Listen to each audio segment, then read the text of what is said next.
TIFU by forgetting I was screen sharing during a meeting and everyone saw my pop-up by user leading Abeletterman 5142. I was in a morning meeting sharing my screen to go over some project notes. Everything was fine until my little productivity app decided to remind me time to stretch king in giant pink letters across the top of the screen. I froze. Everyone saw it. My manager started laughing so hard she had to mute. I tried to play it off like it was some team morale thing, but no one bought that. Someone even screenshotted it for the group chat. Now it has become a full office meme. Every meeting since at least one person greets me with a good morning, King or asks if I've done my stretches yet. I can't even look at my computer without hearing them laugh in my head.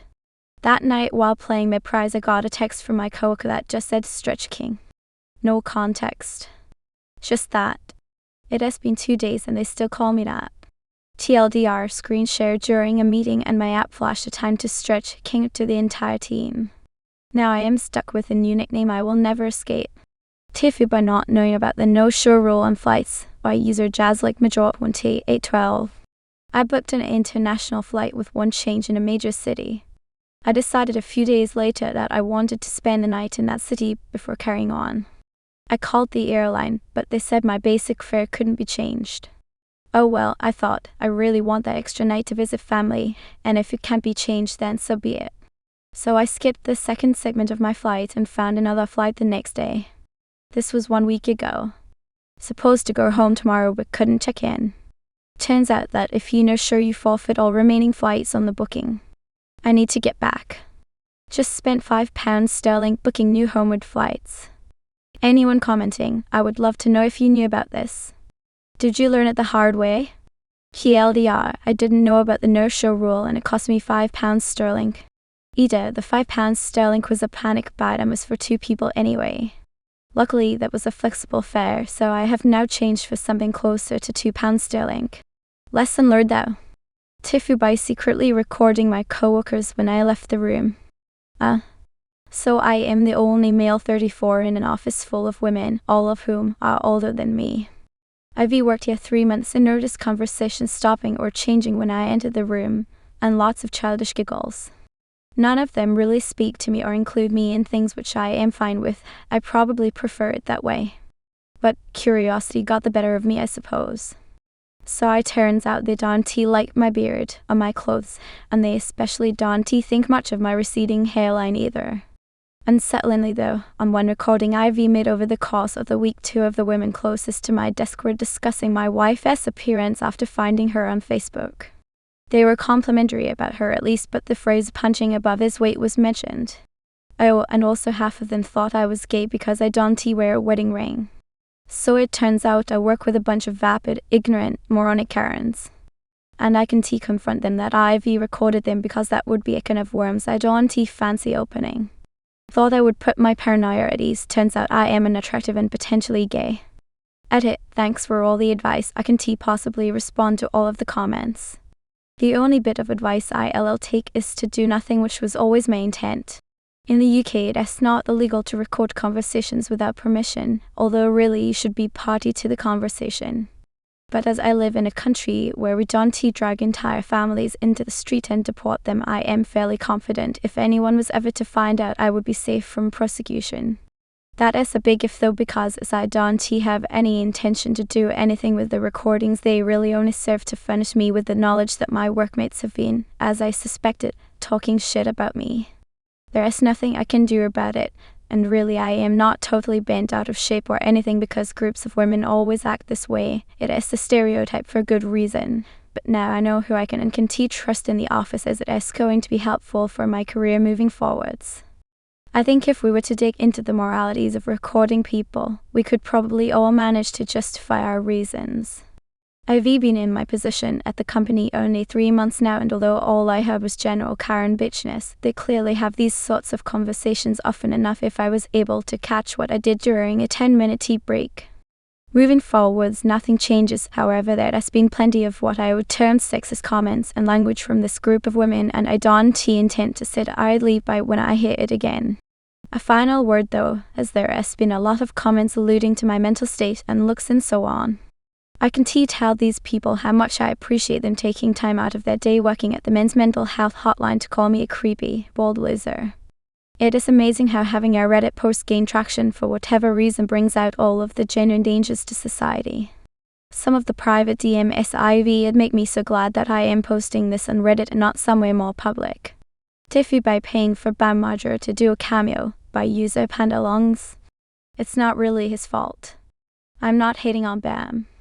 But we host a Christmas party every year and do a white elephant, typically $25 items, and I like to get creative /fun /inappropriate at times since it's with friends.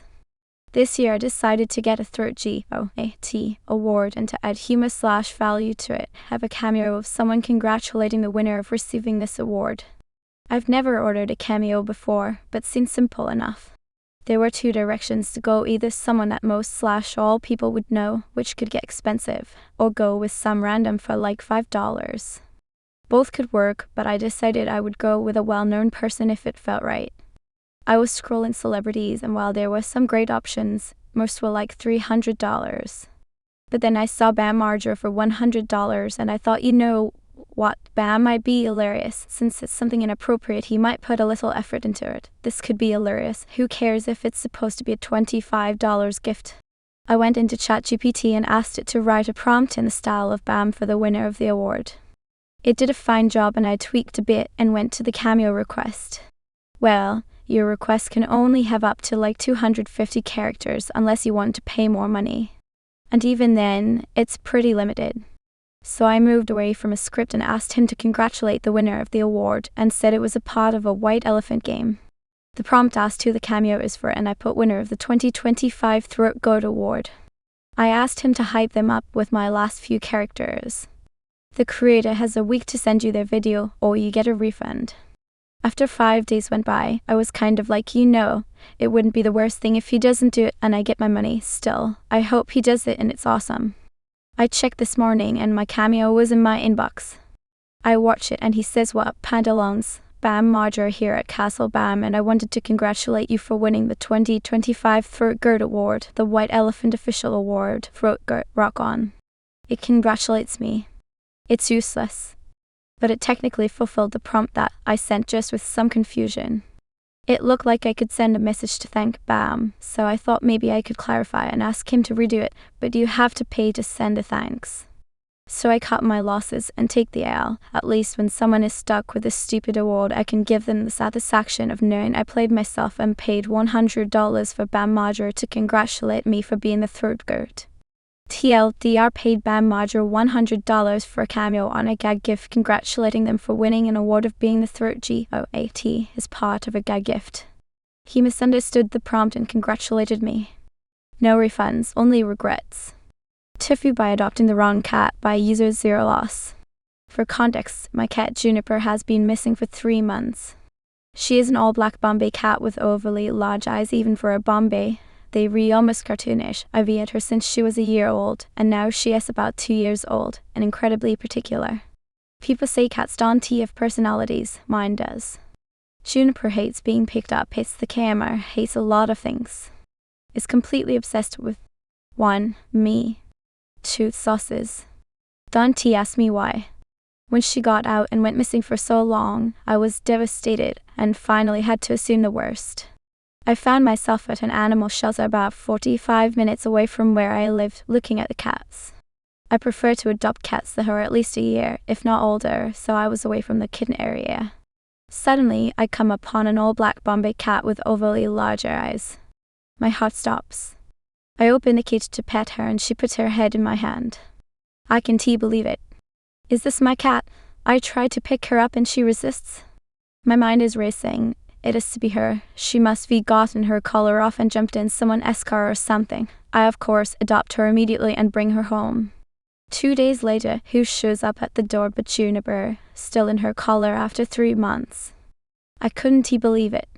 2 cats. Same age, same look, same mannerisms. They were identical. I decided to name my bonus cat Jinx after my favorite TV show/video game character. While it certainly is a happy accident, I absolutely must get these 2 different collars, as even I cannot tell them apart at this point in time.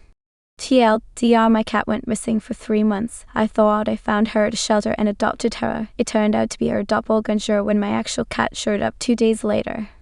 Edit. They've both been microchipped and identified as my cat, as well as uploaded to a pet finder website.